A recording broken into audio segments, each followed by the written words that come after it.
Estén conmigo en el libro de Números.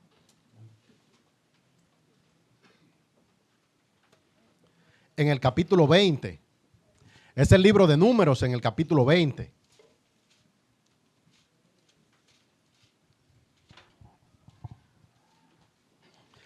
Para leer en esta porción de la Escritura el relato del momento en que Moisés golpeó la roca. Libro de Números en el capítulo 20.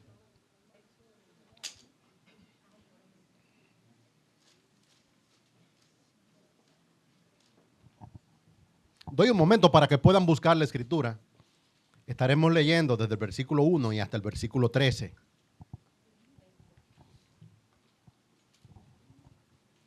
Libro de Números en el capítulo 20, del 1 al 13.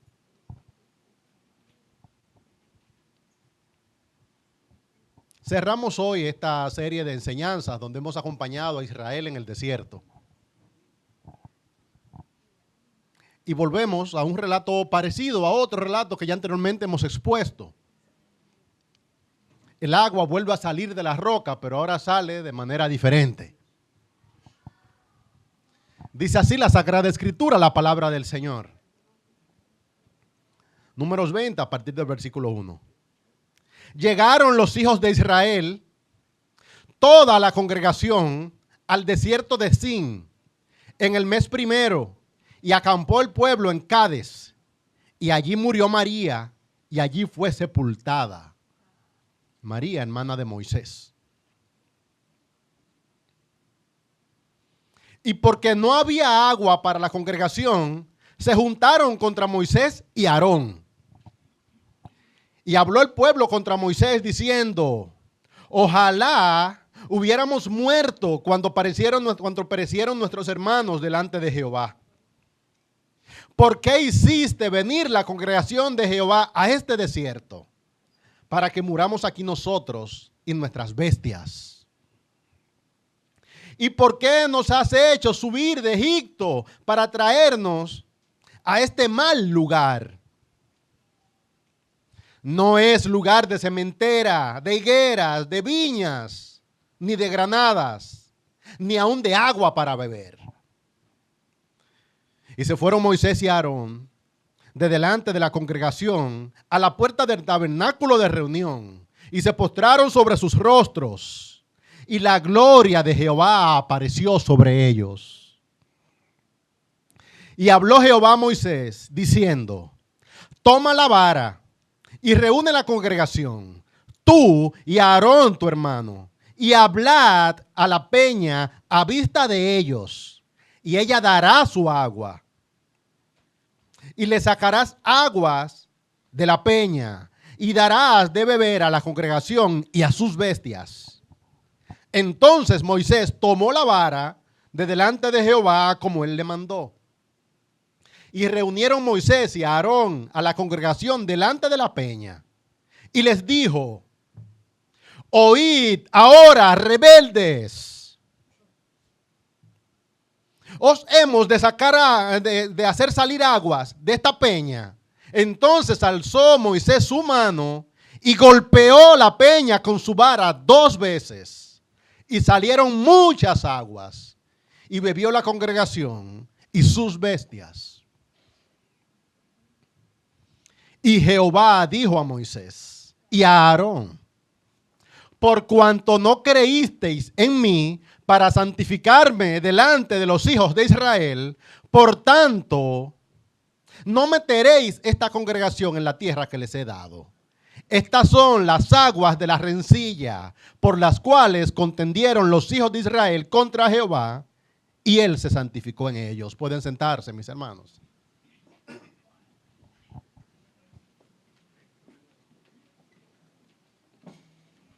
Estamos ahora 40 años después de donde comenzamos. El pueblo de Israel se ha estado moviendo en sus jornadas por el desierto.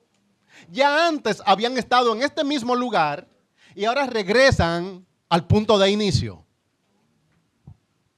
40 años después, y en gran sentido, una generación después, Israel vuelve a sus pecados de siempre.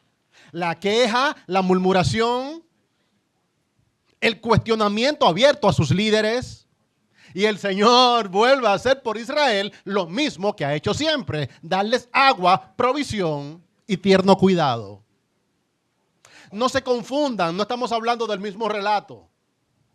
Esta era otra generación, 40 años después del Éxodo. Era la generación que estaba por entrar a la tierra prometida. Y la generación que estaba por entrar a la tierra prometida seguía cometiendo los mismos pecados de la misma generación que había sido sacada de la esclavitud de Egipto. En este mismo punto, en este mismo desierto, Israel antes dudó de Dios. Y cuando estaban a punto de entrar a la tierra prometida, ellos no creyeron que iban a entrar y el Señor les castigó. Ahora Moisés se encuentra con el pueblo en el mismo punto y en este mismo punto vuelve a lidiar con las mismas cosas. En muchos sentidos, los sucesos de este capítulo son una repetición. No porque se narre lo mismo, sino porque el pueblo vuelve a sus actitudes de siempre: murmurar, dudar de Dios y cuestionar. Sin embargo, para Moisés sí era un hecho diferente. Moisés tampoco era el otro hombre. Este era un hombre distinto. Se esperaría que fuera un hombre maduro. 40 años después de los mismos episodios, se esperaría que fuera un hombre ya viejo, entrado en años, quizás cansado de luchar con las mismas cosas y habiendo esperado durante 40 años para ver la tierra prometida. El registro emocional de Moisés era otro. Ya no era este hombre que salió de Egipto con entusiasmo, sino que se esperaría que fuera un hombre que tuviera, por lo menos en lo emocional, algo desgastado. Comienza a perder sus seres queridos. Muere María, su hermana. Tiempito después moriría Aarón y después también moriría él. El hecho parece el mismo, pero los personajes son diferentes. Algo que sucede cuando uno está exponiendo la escritura es que da saltos de años, de décadas, cientos de años y pareciera la misma gente. Por ejemplo, Israel no es el mismo pueblo y Moisés no es el mismo líder. Este momento para él debió ser especialmente agotador. Acababa de perder a su hermana, el pueblo no guarda luto, tampoco hay evidencia de que compartieran su dolor. Y en medio de la tristeza lo que le traen es más murmuración. Hermano, yo quiero implicarte, porque uno no peca en los momentos de paz, uno peca en los momentos de agotamiento. Te estoy preparando para mostrarte que Moisés no terminó deshonrando al Señor y golpeando 2 veces la roca por curiosidad, lo hizo por cansancio. Lo hizo por estar agotado. 40 años caminando en un desierto, cualquiera llega un momento que pierde la paciencia. Este relato tiene diferentes capas. En las escuelas bíblicas para niños solamente te van a mostrar que el hombre golpeó la roca. Yo quisiera que tú veas que el hombre acaba de perder a su hermana, que ya es un hombre viejo, que está cansado de lidiar con un pueblo y que se le siguen quejando de las mismas cosas. Llega un momento que uno mismo dice: Señor, ¿hasta cuándo? ¿Hasta dónde? Y yo sé que el Señor es paciente, pero yo no tengo lo que tiene el Señor. Y yo sé que yo represento al Señor, pero yo no tengo esta paciencia que Él tiene. Yo me imagino que cuando Israel volvió a murmurar y el Señor no castigó a Israel, Moisés se debió haber sentido un poco desairado. Y de verdad que el Señor solamente le va a dar el agua. Y la tierra no se va a abrir.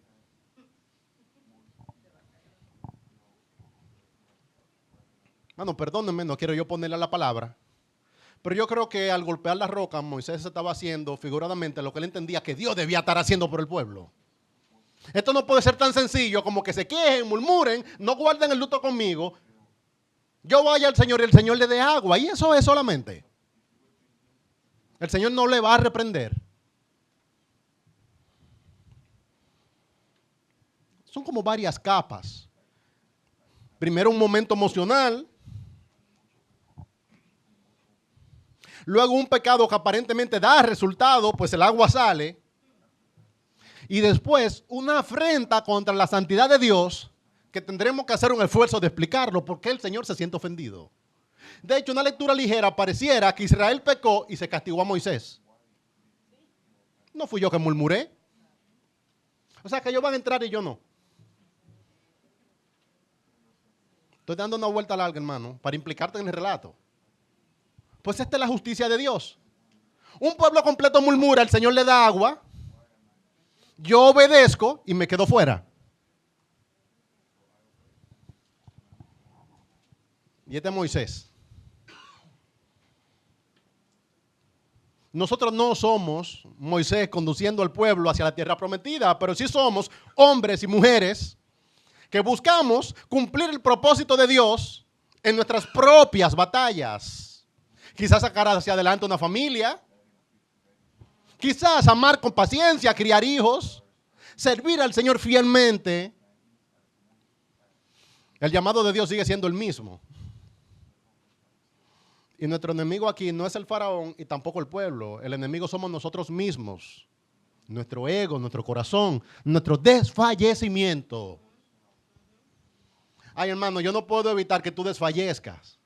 Ahora, yo te puedo advertir que sea cuidadoso cuando te sientes especialmente cansado, debilitado y desesperado, porque en esos momentos es que probablemente perdemos el privilegio de entrar a la tierra prometida.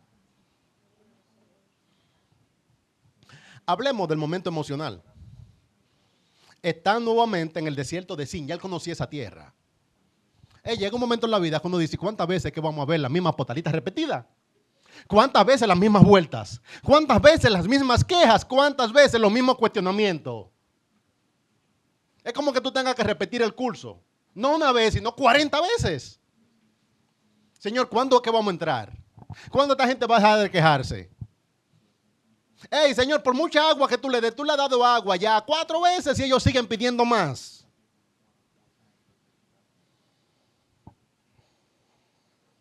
Una pérdida importante. ¿Quién era María para Moisés? ¿Era su hermana? La hermana que le cuidó. Recuerdan que en aquel momento cuando la mamá le puso en la canastita, en las aguas del Nilo, fue María que se quedó a la distancia para verlo. Era una muchacha vivaz, era una profetisa en Israel. Era su hermana. Ahí es cuando se desproporciona, cuando tú estás viviendo tu dolor y la gente es indolente al respecto de tus sentimientos. Tú no sabes lo que yo estoy viviendo. Ah, no, que deme lo que hay que darme. Si tú te darías cuenta de lo que yo estoy viviendo, al mismo tiempo reconociera la superficialidad de lo que tú estás exigiendo. En este momento ustedes quieren agua, pero yo estoy llorando y Aarón también. Y Miriam, ¿qué significa para ustedes? Miriam y María es el mismo nombre. ¿Qué significa para ustedes María? Paren el luto, que tenemos sed. Mano, colócate en la situación de Moisés. Tú acabas de tener una pérdida personal importante. Tú tienes los mismos 40 años que ellos. Y en este momento el pueblo vuelve a quejarse sobre ti y vuelve a demandarte a ti y vuelve a cuestionar tu liderazgo. Y te viene a acusar a ti de indolencia. Un pueblo indolente, quejumbroso, te está acusando a ti de indolencia. Parece que te estoy provocando. Es que hay que colocarse en la situación emocional porque ahí es que uno deshonra al Señor. Hey, los momentos donde tú eres más vulnerable son los momentos donde tú tienes menos paciencia, son los momentos donde estás más cansado, son los momentos donde estás más frustrado. Que llega un momento que tú golpeas no 2 veces la roca. Y no la roca, sino otras cosas. No le pongo el texto, hermano, pero yo creo que no era la roca que él quería golpear.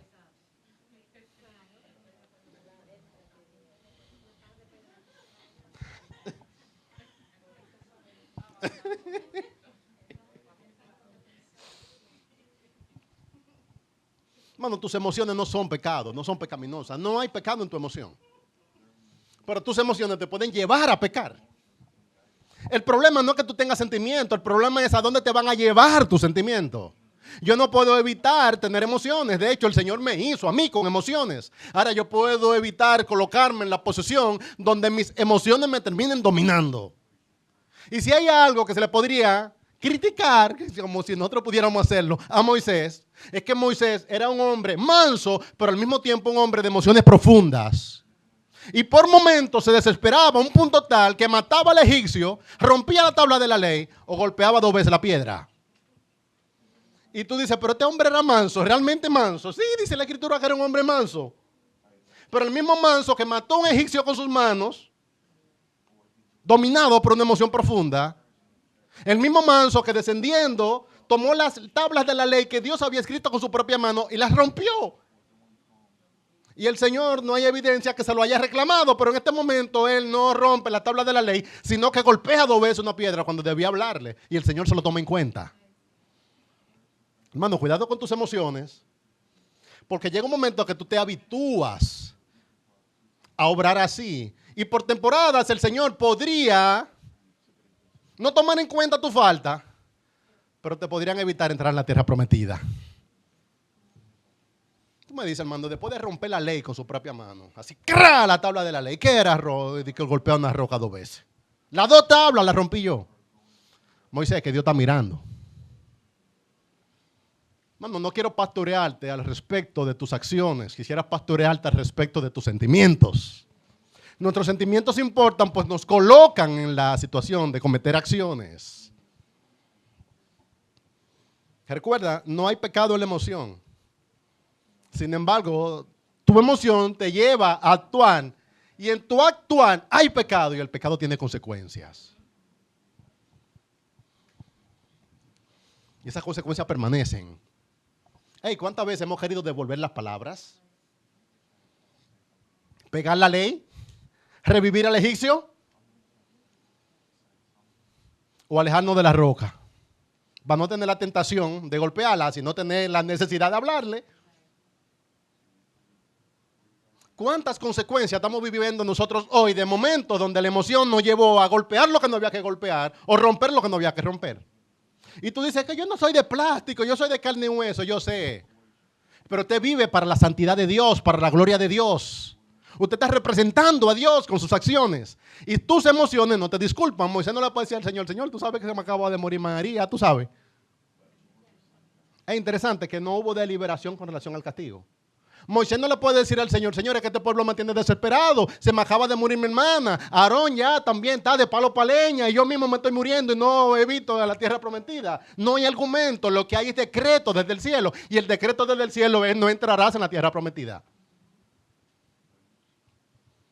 El momento donde tú puedes cuidar el asunto es hoy, cuando todavía está a nivel de emoción y sentimiento.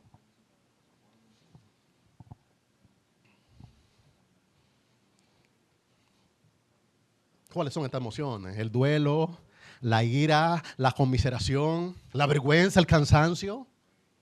¿Cuándo es que eres más vulnerable? Cuando estás cansado. Hey, por el momento, la cosa más santa que tú puedes hacer es no salir de tu casa si tú puedes. El martes pasado yo me devolví. Reverentemente.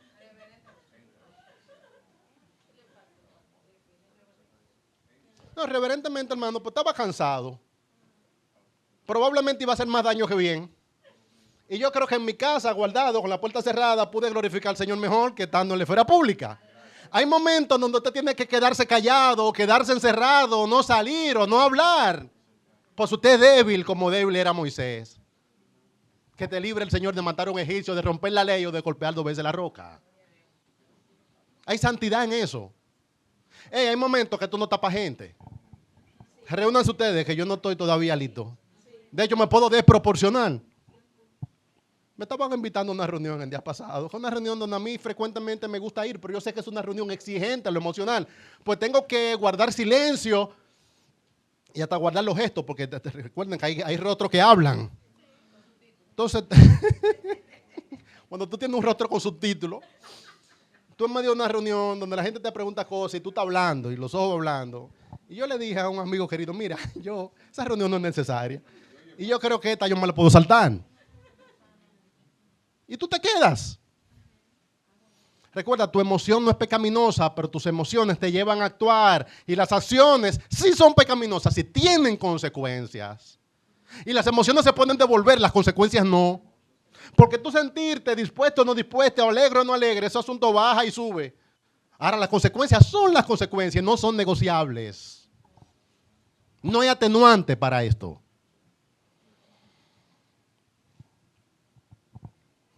Cuando estás así, te permiten libertades que en otro estado emocional tú no te concedieras.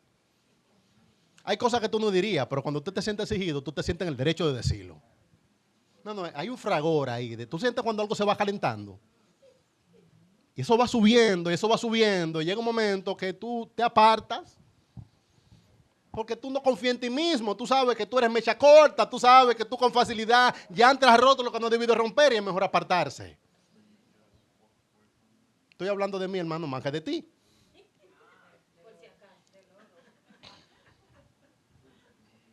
Cuando los grandes errores de mi vida son eso, dejarme envolver en ese fragor, en ese fragor, en ese fragor, y después lo hago como un cuento y me río, pero las consecuencias están ahí.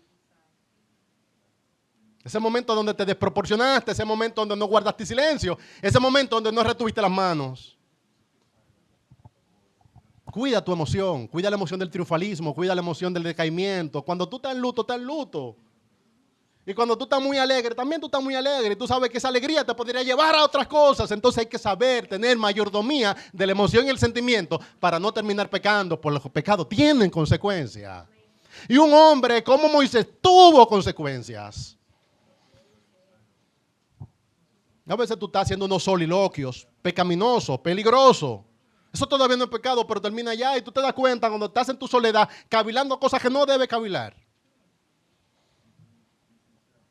Y ahí es que uno va a Filipenses. Todo lo verdadero, todo lo honesto, todo lo justo, todo lo puro, todo lo amable, todo lo que es de buen nombre, si hay virtud alguna, si algo es digno de alabanza, en esto pensad. Por donde van tus pensamientos terminarán yendo tus acciones y por donde van tus acciones van tus consecuencias. Y tú te lo repites de nuevo, todo lo justo, todo lo verdadero. Yo no quiero cavilar la mentira, no quiero cavilar el error, yo quiero cavilar la verdad. No, tú no siempre vas a tener a alguien para que te pastoree, hay que hacer esta disciplina, no pastorear su corazón. Y decirle, Rafael Pérez, no te vuelvas loco, estate tranquilo, por ahí no, deja de estar pensando en ese asunto, que por ahí no se llega. Matas al egipcio, rompe la tabla de la ley y termina golpeando 2 veces la roca. Y te pierde el privilegio de entrar a la tierra prometida. En esos momentos tú justificas actos que no tienen asidero alguno. ¿Has visto eso? Él me dijo, ella me dijo. Y yo le respondí, ¿pero qué yo tuve que responderle? Y así, hermano, tú te encontrabas a ti mismo pensando, tirando brinquitos. Y para acá no. Y yo, ¿qué es lo que pasó fue? Y después ya va a 3 caminos, en 3 esquinas de camino. Yo le debía haberle dicho tal cosa. La gente hasta se devuelve. Y también esto y lo otro y los otros. Igual.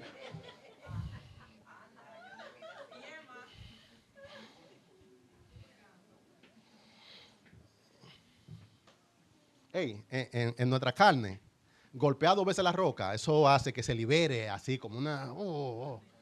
wow, tú te sientes tan bien. Hey, yo veía a Moisés ahí y por momentos decía, wow, eso se siente tan chulo, un pueblo entero ahí, tú decirle así, dale con la vara. Es que esa vara significaba algo. Es que tú significas algo y ese pueblo significa algo, de forma tal que esto no es un juego. Tú no puedes estar actuando como si tú fueras un libre, tú estás representando al Señor en tus acciones. No es Moisés que está hablando, es el representante del Señor. Hey, llega un momento que tú tienes que agarrar tu pensamiento y llevarlo cautivo, como dice la Escritura. Derribando argumentos y toda altivez que se levanta contra el conocimiento de Dios. Frecuentemente esa altivez está en tu propio corazón. Y el argumento está en ti. Tú te das cuenta que tú estás caminando y quieres madurar los caminos del Señor cuando tú estás en un pleito abierto contra ti mismo. Y tú estás derribando tu propio argumento. Y tú dices, yo sé que yo quiero decirme que eso es así, pero yo en Cristo sé que eso no es así. Todo lo justo, todo lo verdadero, todo lo que tenga buen nombre, y si hay virtud alguna en esto, pensad. Y tú agarras el versículo, hermano, y te lo predicas a ti mismo. Derribando argumentos, toda altivez que se levanta contra el conocimiento de Dios. Y llevando cautivo todo pensamiento a la obediencia de Cristo. Yo sé que estoy loco por darle. Y mi pensamiento hace rato que le dio.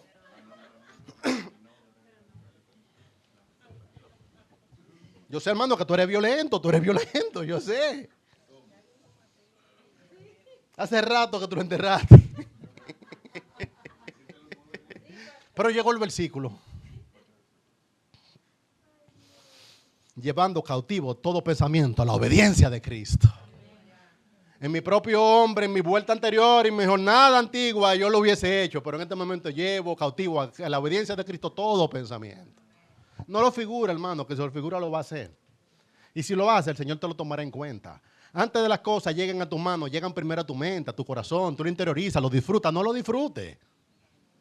Sí, porque tú dices, no, yo no he matado ningún egipcio, yo sé que no lo has matado con tus manos, pero ahí, esa película, hermano, eso es clasificación C, esa película que tú tienes en tu mente, en tu corazón, eso no está apto para gente que nació de nuevo, eso no debe proyectarlo. Demasiada violencia, demasiada. No, recuerda, el momento emocional es ese. Estamos nuevamente en el punto de partida. Ha tenido una pérdida personal importante. Aquí hay una transición generacional. Esa gente ya no es la misma gente. Dice, pero esto estaba esperando que nacieran los muchachos nuevos. Y estos son los nuevos. Y es más de lo mismo. Esa misma lucha la cogí yo con el papá tuyo. Y ahora la voy a coger también contigo. 40 años esperando que se levante una generación nueva. Se levanta una generación buena. Y vuelvan a hacerme lo mismo que hicieron en las aguas amargas de Mara. Es que esos somos los seres humanos. Este mundo de pecado, de injusticia y de maldad está lleno de decepciones, está lleno de pecado, eso es eso. Y el que está esperando de que pase el tiempo para vivir mejor, está perdiendo el tiempo. Tú piensas de manera diferente. Después él comete un pecado que parece que da resultado. Interesante, hermano. A mí me sorprende de esto, que salió el agua, y salió mucha agua. Él no golpeó la roca y la roca se quedó seca, sino que golpeó la roca y de la roca salió agua. Y si de la roca salió agua fue porque el Señor sacó agua de la roca. O sea, que el Señor concedió el milagro y condenó el instrumento.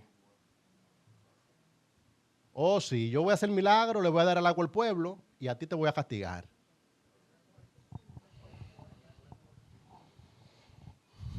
Casi cada pecado que se comete en esta tierra resulta. La gente piensa que el pecado, como que el pecado siempre fracasa. Casi cada pecado que se comete en esta tierra, aunque sea temporalmente, resulta. Tú lo hiciste y te fue bien. Pero tú sabes que eso no debía hacerlo. No era lo que debía hacerse, pero ya lo hice y me fue bien. Es interesante que desde el cielo nadie habló. El pueblo no se dio cuenta que el Señor había condenado el pecado de Moisés y el de Aarón. Pero el Señor se lo tomó en cuenta.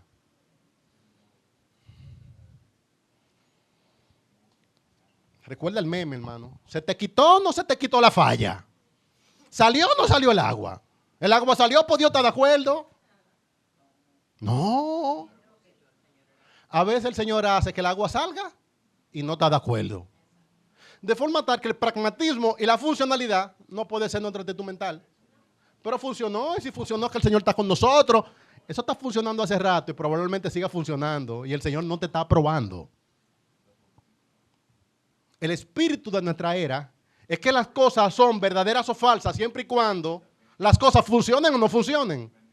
Y si algo es popular, si algo es elaborado, si algo es muy seguido, muy difundido, parece que eso es verdad.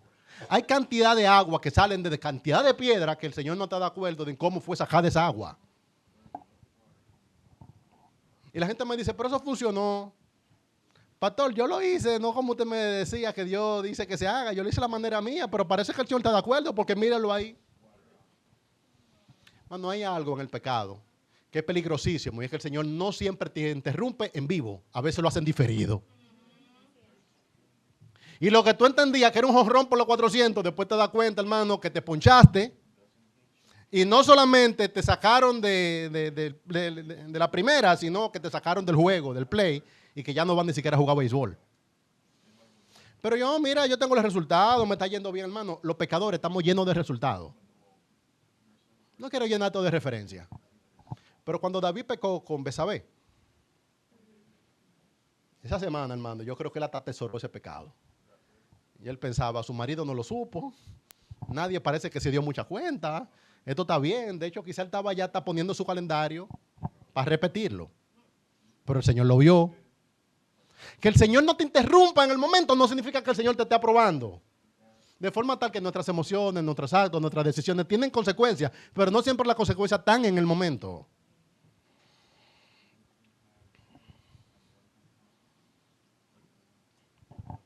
Escuchen lo que aquí ocurrió. Le dice el Señor, toma la vara en el 8. Reúne a la congregación, tú y Aarón tu hermano, y hablad a la peña a vista de ellos. El Señor quería que el milagro sucediera mientras Moisés hablaba delante del pueblo. ¿Para qué? Para que el pueblo entendiera que Dios, milagrosa, providencialmente le había dado agua. No Moisés. La gente dice, ¿qué es lo que eso tiene de malo? Ahí es que tú te das cuenta, por ahí va el camino del ingenuo. ¿Y qué eso tiene de malo? De malo tiene tu actitud, de malo tiene tu ira, de malo tiene tu emoción desproporcionada y también de malo tiene que no fuiste preciso al cumplir el mandamiento. Pero salió el agua.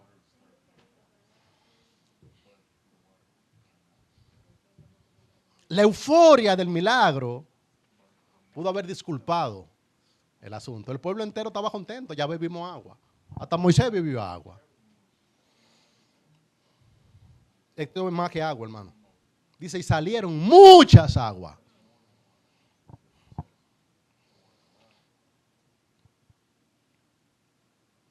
Reflexiona ahí un poco, hermano, al respecto de tus decisiones.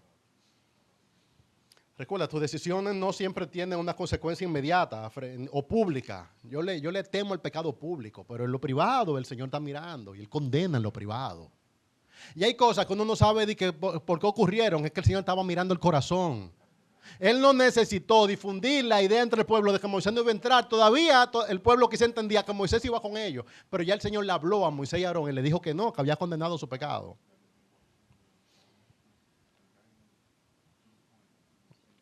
A veces el Señor confronta en privado. A veces hace un juicio silencioso. Yo le tengo miedo a ese juicio silencioso del Señor. Es tú creer que te la estás comiendo delante de Dios, figuradamente hablando, y que el Señor tenga una imagen negativa de lo que tú acabas de hacer. Y tú no lo sabes.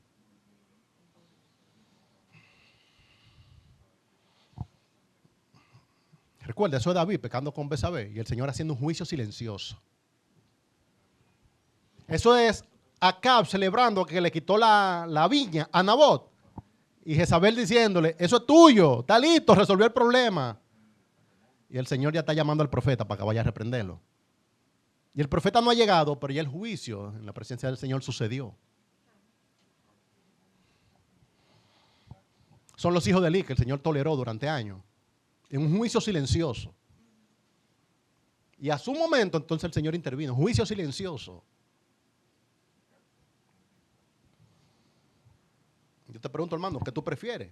¿Tú prefieres el castigo público, la confrontación privada, el juicio silencioso?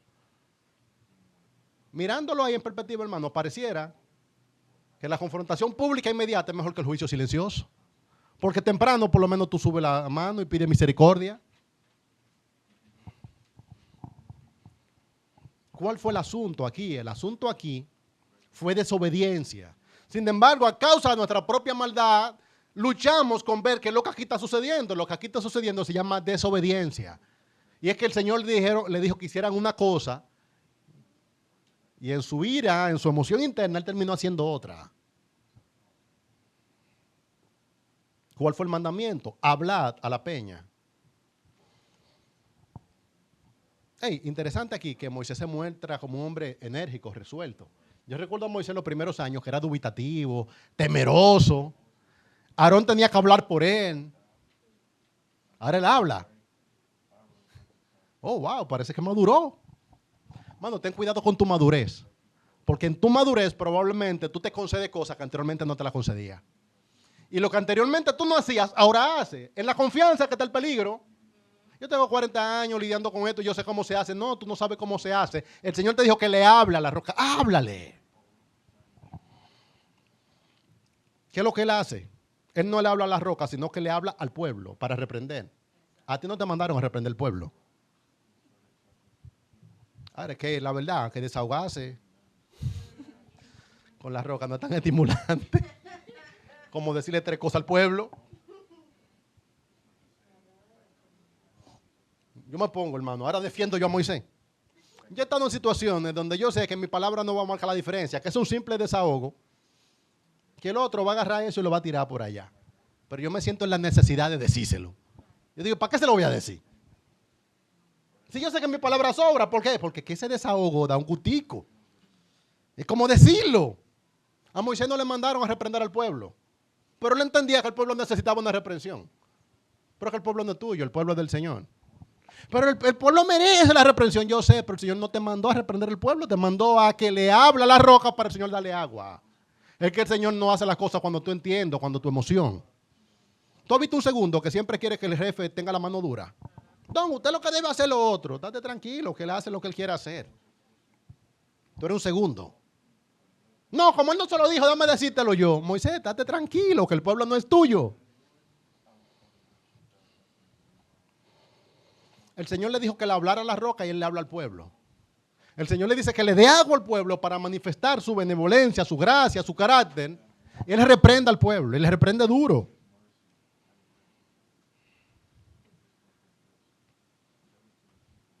Dice el versículo 10. Oíd ahora, rebeldes. Y tú me dices, ¿se lo merecen o no se lo merecen?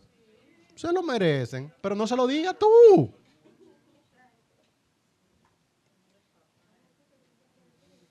Ese es el dilema. De que se lo merecían, pero eso fue lo que te mandaron a hacer a ti.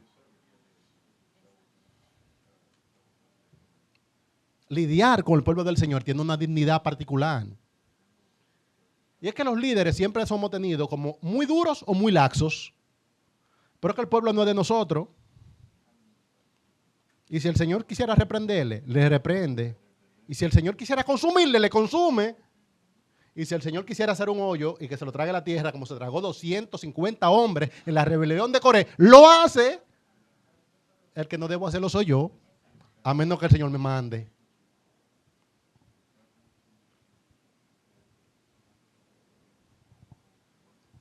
El Señor le dijo que le hable a la roca.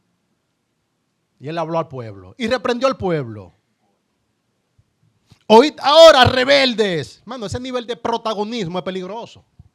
Porque si Moisés le hubiera dicho a la piedra que haga lo que Dios iba a hacer, y ya, Moisés no se ve tanto, pero en este momento, él se sube en una plataforma. Y alcanza una importancia que no debía de tener nunca. Y un protagonismo que no le corresponde. Ya el problema no es entre el pueblo y Dios, sino que es entre Moisés, Aarón y el pueblo. Y en sus palabras se siente que hay hasta ostentación. No podemos nosotros sacarle agua de la piedra. No. Oíd ahora, rebelde. Os hemos de hacer salir agua de esta peña. Yo estando ahí le digo, no. ¿Y quién eres tú?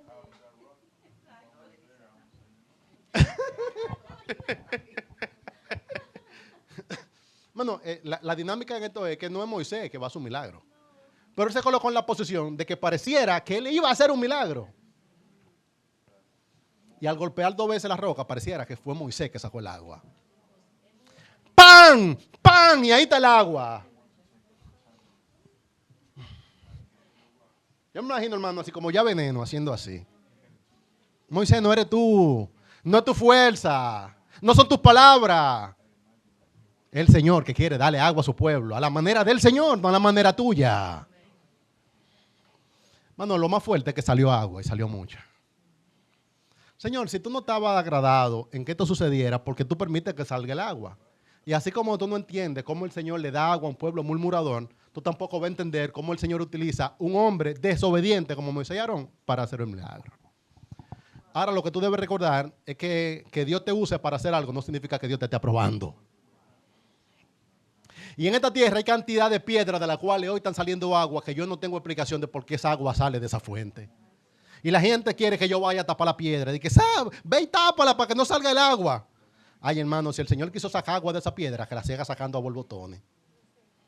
Ahora, que el Señor te utiliza a ti para sacar agua de una piedra, no significa que el Señor te esté aprobando a ti. Está muy figurado, hermano. ¿Se entendió el asunto? Uno ve todos los días cosas que uno sabe que no están bien. Pero el agua está saliendo. Y alguien dice, no, eso no es agua, lo que de verdad y sale. Sorpréndase que es agua. El Señor utiliza instrumentos que yo mismo me rompe la cabeza. Y la gente, explícame cómo de ahí sale el agua. ¿Y quién soy yo para dar explicaciones? Hoy tú no sabes que el Señor es soberano. Y que su providencia hace cosas que son como levantar una serpiente. Escuchen, una serpiente fue levantada en el desierto y cuando el pueblo miraba a la serpiente tenía salud. Yo digo, pero la serpiente. ¿Y por qué la serpiente? Cuando no trate usted de sacar a explicar las cosas que ocurren en esta tierra, que usted no tiene esa capacidad. Ahora cuide usted su corazón y hágalo a la manera del Señor. Porque a usted el Señor se lo condenará. Interesante que esta gente entró y Moisés no. Me pongo yo de que hagan grupo de a dos para decir si eso es bíblico o no es bíblico. Bíblico no es. Pero de qué fruto es fruto. ¿Qué edad tiene? Pregúntenle a él. ¿Y por qué me traen a mí el problema? Recuerden los caminos de nuestro tiempo, la practicidad y el pragmatismo. Si eso funciona es verdad. Cada vez que hay un maestro prudente que quiera advertir sobre algún desorden, aparece el argumento y el argumento de los números. Pero eso no es bíblico, porque eso tiene millones de visitas. Pero mira ahí, y después te dice, tú tienes agua, tú estás seco. Pero mira el charco tan grande que hay aquí y mira el poco de agua que hay allá. Si el Señor saca más agua por aquí que por allá, entonces el Señor está aquí y no allá. Hermano, no se lleve de eso, que el Señor hace cosas que son grandes y misteriosas. Ahora, el argumento de la funcionalidad, el pragmatismo no es nuestro camino. Si el Señor mandó a que se hable, se habla. Y cuando el Señor le manda a darle un golpe, dele uno. Y si el Señor le manda a darle tres, dele tres. Ahora, si el Señor no te mandó a golpear la roca, aléjate de la roca, aléjate, que tus manos no lleguen. Porque tú vas a tener la tentación de golpear la roca.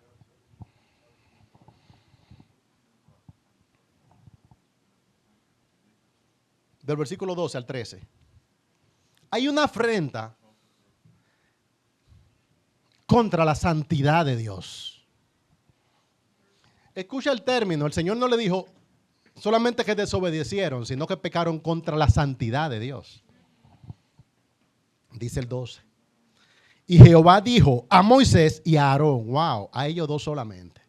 Todo el mundo bebiendo agua, saciado y todas las cosas. Déjenme hablar con ustedes dos solamente. Interesante, hermano, que el Señor no se desproporciona. Moisés acaba de golpear la roca con ira y el Señor la acaba de sacar de la tierra prometida y no se ve en él como ni rayo, ni fuego, nada parecido. Un decreto, un memo. Hey, sepan ustedes dos. Mi estimado, saludos cordiales.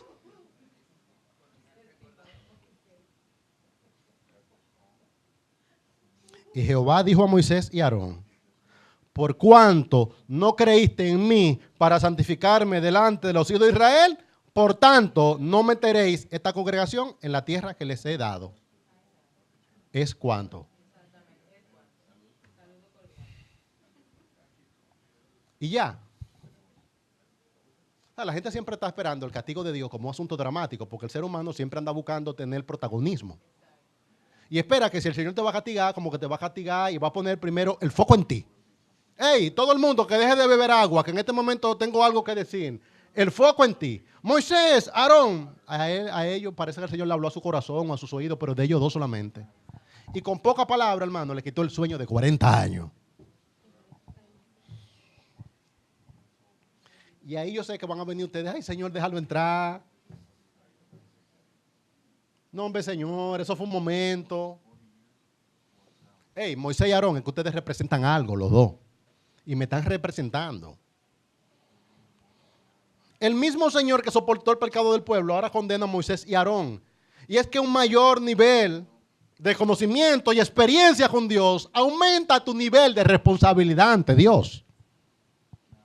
Tú estás cuidando de un pueblo que probablemente, en muchos sentidos es un pueblo ignorante, pero tú no eres ignorante. Tú no debiste comportarte a la altura del pueblo, tú debiste elevar al pueblo. Y tú sí me conoces. Y yo acabo de verte en el santuario y te cubrí. De forma tal que tú no puedes disculparte. La satisfacción de estar en la presencia de Dios debió menguar en ti esa ira y ese desazón que había en tu alma. Y es verdad, hermano, a veces tú puedes estar con una profunda ira, pero tú vas a la presencia del Señor y tú ves el privilegio que es tener acceso a la presencia del Señor y algo en ti cambia. Tú dices, ya eso no se ve igual. De hecho, cuando tú acabas de ver la santidad de Dios, la gloria de Dios y escuchar a Dios que te está hablando a ti, tú no podrías escudarte en que el pueblo es incrédulo que está murmurando.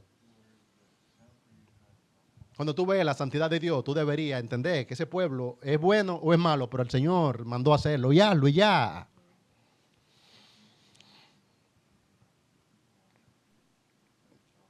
Recuerda, hermano, no confíe en tu madurez, no confíe en tu sabiduría, no confíe en tus 40 años.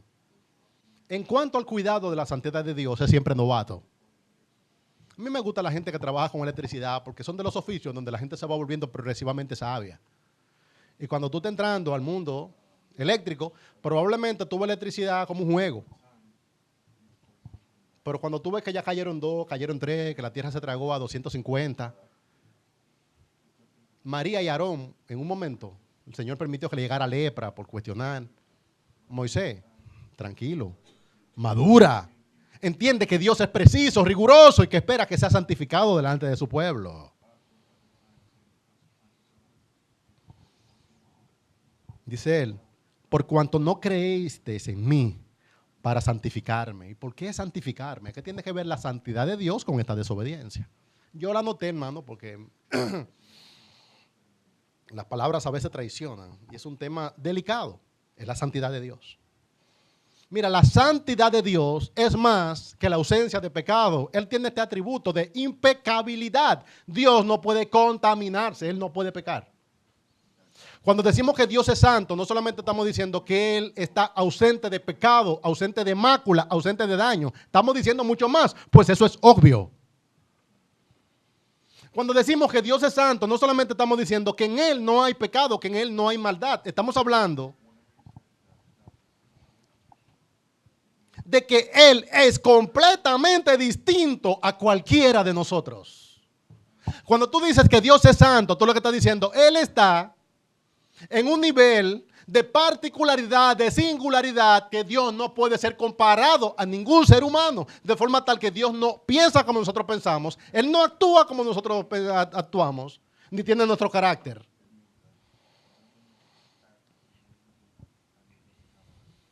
Moisés y Aarón fallaron al no santificar a Dios porque actuaron como si su ira personal y sus palabras humanas pudieran expresar correctamente el carácter divino.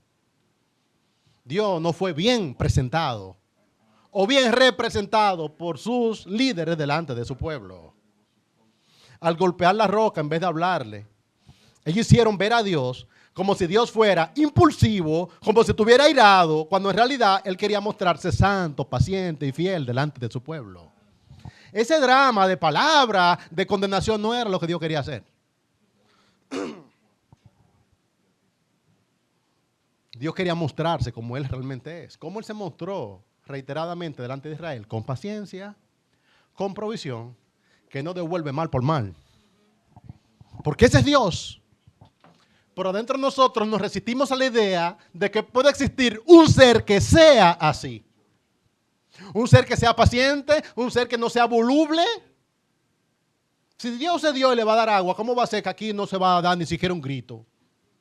2 veces hay que darle a la piedra para que el pueblo entienda. Dios no quería que lo vean así.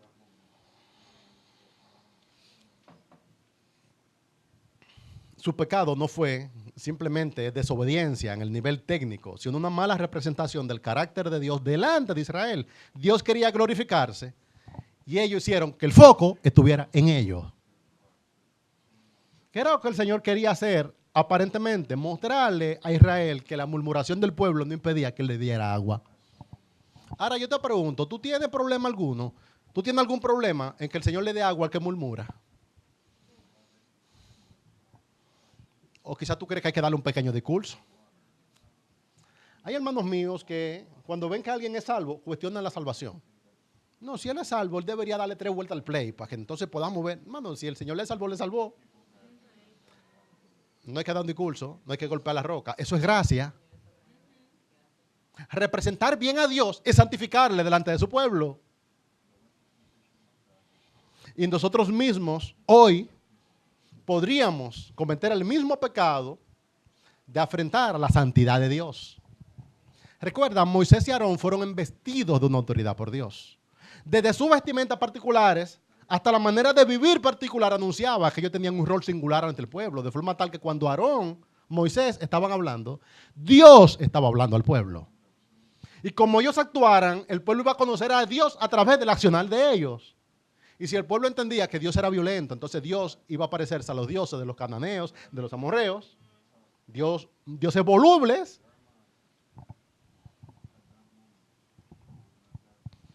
¿Cómo podemos hacerlo nosotros?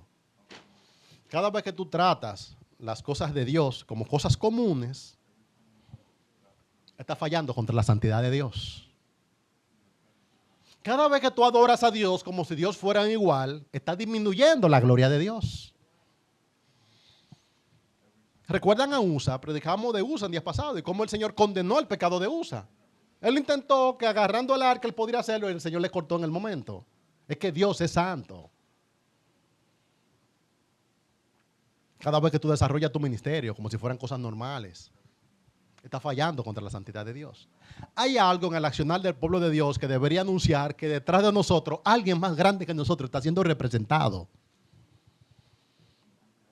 Vivimos en tiempo, hermano, donde la gente que representa instituciones como que ha perdido la dignidad. Pero anteriormente usted veía una persona que encabezaba una institución, esa persona tenía un decoro, esa persona tenía un porte que anunciaba que estaba representando la institución. De forma tal que empresarios, gobernantes, embajadores tenían un trato y un porte porque ellos entendían que tenían que representar a la institución que estaban encabezando. El espíritu de nuestros días es que la gente actúa como actúa y que el otro es el otro. Cuando tú estás representando a Cristo, tú deberías actuar como que su nombre ha sido puesto sobre nosotros. Y cada vez que tú te llamas públicamente como un cristiano, pero tú vives de una manera desordenada, donde Dios no está siendo representado en tu manera de vivir, estás pecando contra la santidad del Dios que puso sobre ti su nombre. Moisés, Aarón, ustedes no son parte del pueblo común, ustedes son hombres singulares, pues están representándome a mí delante del pueblo, me están santificando, están trayendo gloria para mi precioso nombre, de forma tal que no tienen libertad de actuar como ustedes entienden. Cada vez, hermano, que tú pones el enfoque en ti de manera desproporcionada, estás fallando contra la santidad de Dios. Eso frecuentemente ocurre con desavenencias, con problemas, con discordancia dentro del pueblo del Señor, que la gente se da el permiso de llevarse de su ira y permitir que se trate de ellos y no de Dios. ¿Ha visto este hermano que siente que hay algo, pero él quiere que ahora paremos toda la adoración, todo el programa de la iglesia del Señor, porque yo no me siento bien? Y yo digo, hermano, ¿realmente tú importas tanto? Yo después te pregunto, ¿realmente tú quieres tener el foco sobre ti?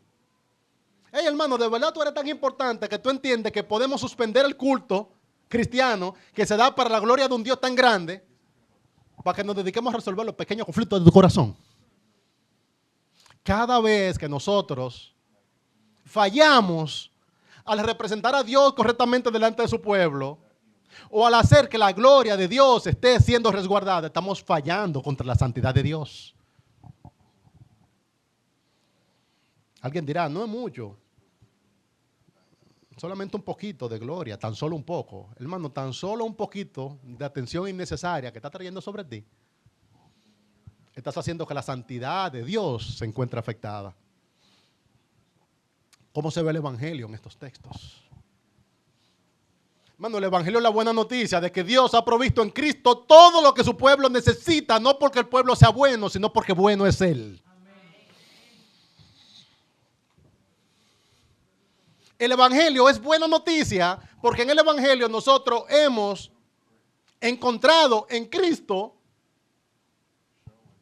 lo que realmente necesitamos para nuestra subsistencia, y no es porque lo hayamos pedido de la manera apropiada, sino porque Dios es bueno. Así como Israel bebió agua, no porque lo pidiera de la manera correcta, sino porque Dios amó primero a Israel antes que Israel pudiera actuar. Lo mismo es el evangelio.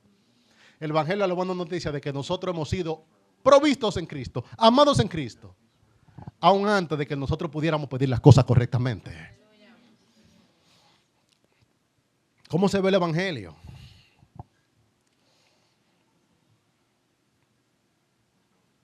Y el evangelio no necesita nuestra estridencia, no necesita nuestros golpes. Es más, el evangelio no necesita ni siquiera nuestras reprensiones.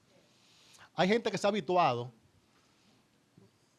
de que el predicador como que lo haya sentir en exceso culposo, responsable, para que pueda ser salvado. Hey, Moisés no tiene que golpear la piedra ni siquiera una vez para que el Señor quiera amarte en Cristo de la manera que Él en Cristo puede amarte. El evangelio no le hacen falta esas estridencias. No hay que poner, hermano, más drama del drama que sucedió en la cruz del Calvario. El evangelio es una buena noticia porque nosotros solamente podemos proclamarlo en nombre de Cristo, de la manera en que Cristo nos mandó a proclamarlo. Y cada vez que usted intenta ponerle al evangelio un poco más o un poco menos, está retando la santidad de Dios.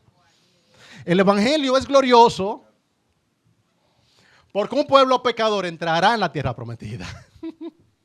El evangelio es glorioso porque el pueblo que no merecía entrar terminó entrando. El evangelio es glorioso porque el Señor no nos ha dado según nos corresponda, sino que nos ha dado en Cristo más abundantemente de cualquier cosa que nosotros pudiéramos pensar. Solamente por su santidad y por su gracia. En el evangelio, Dios es ampliamente glorificado, pues no depende de Moisés, no depende de Aarón ni de ninguno de nosotros, depende de la gracia de Dios y su buena disposición para con su pueblo. Oro por la iglesia, para que la iglesia pueda saber cuándo guardar silencio y que represente a Cristo adecuadamente.